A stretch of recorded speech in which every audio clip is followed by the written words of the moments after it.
This video is sponsored by SPO. இந்த SPO digital marketing நிறுவனம் உங்களுக்கு ஒரு அரிய வாய்ப்பை தராங்க. உங்ககிட்ட மொபைல் இருந்தால் போதும், ஃபேஸ்புக், இன்ஸ்டாகிராம், வாட்ஸ்அப் போன்ற சோஷியல் மீடியாக்கள் மூலமாக வீட்டிலிருந்தபடியே பகுதி நேரமாக சம்பாதிக்கும் அரிய வாய்ப்பினை தராங்க. மேலும் பல தகவல்களுக்கு வாட்ஸ்அப் நம்பரை டிஸ்கிரிப்ஷன் டேக் பண்ணுறேன், பார்த்து பயனடையுங்க. ஸ்கிப் பண்ணாதீங்க. பெரிய தப்பு. தினம் 300 ரூபாய் சம்பாதிக்க அரிய வாய்ப்பு. இன்ஸ்டாகிராம், ஃபேஸ்புக் பயன்படுத்த தெரிந்தால் போதும், content post and content publishing மூலமா தினம் 300 ரூபாய் சம்பாதிக்கலாம். இந்த வேலை செய்ய 5 நிமிடம் போதும். Work training support, group communication support, all language customer live chat support, முக்கியமா சொந்தமா ஒரு பிசினஸ் ஸ்டார்ட் பண்ற அளவுக்கு உங்களால கற்றுக்கொள்ளவும் முடியும், சம்பாதிக்கவும் முடியும். இந்த வேலை வாய்ப்பு வழங்குவது 5 வருடத்திற்கு மேல ரன் ஆகிட்டு இருக்க நம்ம தமிழ்நாட்டு company school of business organisation private limited. மேலும் விவரங்களுக்கு டிஸ்கிரிப்ஷன்ல கொடுத்திருக்க நம்பருக்கு வாட்ஸ்அப் பண்ணுங்க. அருள் தரும் ஆலயங்கள் வரிசையில் இன்னைக்கு நம்ம பார்க்க போற ஆலயம் நஞ்சன்கூடு அருள்மிகு நஞ்சுண்டேஸ்வரர் கோவில் வரலாறு பத்தி பார்க்க போறோங்க. இந்த கோவிலில் பக்தர்களுக்கு அருள் பாலிக்கும் நஞ்சுண்டேஸ்வரர் சுயம்பு லிங்கமாக தோன்றியவர். இங்கு மூலவராக இருக்கும் சிவலிங்கத்தின் மீது பரசுராமரால் வெட்டப்பட்ட கோடு இருக்கின்றது. அனைத்து சிவன் கோவில்களும் சிவனுக்கு ஐப்பசி மாத பௌர்ணமி தினத்தன்று மட்டுமே அன்னாபிஷேகம் நடைபெறும். ஆனால் இந்த கோவிலில் இருக்கும் லிங்கத்திற்கு தினந்தோறும் அன்னாபிஷேகம் செய்யப்படுகிறது. விஷத்தன்மை கொண்ட அசுரன் ஒருவனை விழுங்கிய காரணத்தினால் சிவன் இங்கு உக்கிரமான நிலையில் இருப்பதாகவும் அந்த உக்கிரத்தை தணிக்க தினந்தோறும் அன்னாபிஷேகம் செய்யப்படுகிறது. இது மட்டுமல்லாமல் இத்திருத்தலத்தில் சுக்கு, வெண்ணெய், சர்க்கரை இவை மூன்றையும் ஒன்றாக கலந்து சுகண்டித சர்க்கரை என்ற பெயரில் பிரசாதமாக அந்த சிவனுக்கு நெய்வேத்தியம் செய்து பக்தர்களுக்கு வழங்கப்படுகிறது. மகரிஷி முனிவர் உச்சிக்கால பூஜையை செய்ய வருவதாக ஐதீகம் ஒன்று உள்ளது.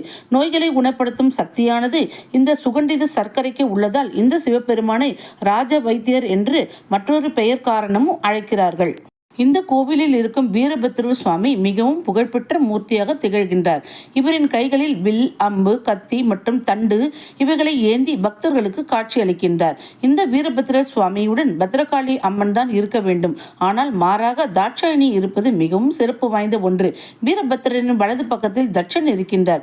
அதாவது வீரபத்ரர், தாட்சாயணி, தட்சன் இவர்கள் மூவரும் தாமரை பிழத்தின் மீது நின்றவாறு காட்சி தருகின்றனர். இத்தலத்தில் திப்பு சுல்தான் பிரதிஷ்டை செய்த மரகத லிங்கம் இருப்பது மற்றொரு சிறப்பாக கருதப்படுகிறது. வீரபத்ரருடன் தாட்சாயணி இருப்பதற்கு என்ன காரணம்? தாட்சாயணியின் தந்தைதான் தட்சன். தட்சன் ஒருமுறை தன் மருமகனான சிவபெருமானை அழைக்காமல் யாகம் ஒன்றை நடத்தினார். தன் தந்தையிடம் தன் கணவரை அழைக்காமல் இந்த யாகத்தை நடத்துவது தவறு என்று கூறி யாகத்தை நிறுத்தும்படி சொன்னாள் தாட்சாயணி.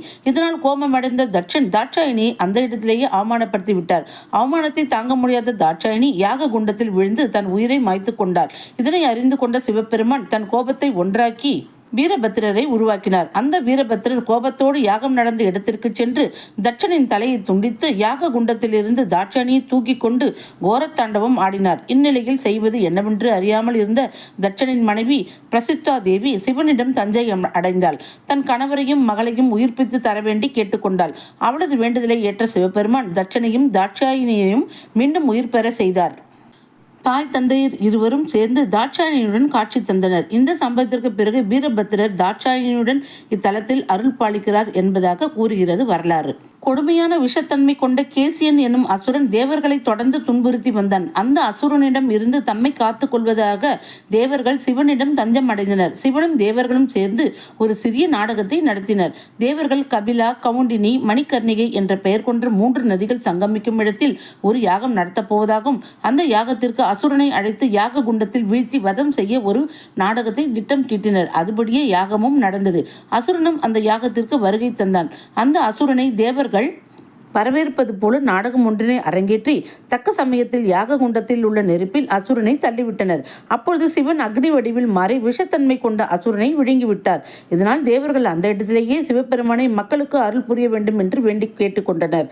இதன் மூலம் சிவபெருமான் அந்த இடத்திலேயே சுயம்பு மூர்த்தியாக எழுந்தருளி மக்களுக்கு காட்சி தந்தார். விஷத்தன்மை கொண்ட அசுரனை விழுங்கியதால் இந்த ஈஸ்வரனுக்கு நஞ்சுண்டேஸ்வரர் என்ற பெயர் வந்தது.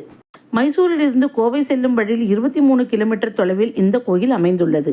வாழ்வில் ஒரு முறையேனும் இந்த அற்புத தலத்தை சென்று தரிசித்து விட்டு வருதல் சிறப்பாகும். மீண்டும் அடுத்த பதிவில் சந்திப்போம். இது பக்தி பிட்ஸ் வித் மீ. இந்த சேனல் உங்களுக்கு பிடிச்சிருந்தால் லைக் பண்ணுங்க, ஷேர் பண்ணுங்க, சப்ஸ்கிரைப் பண்ணுங்க. நன்றி, வணக்கம்.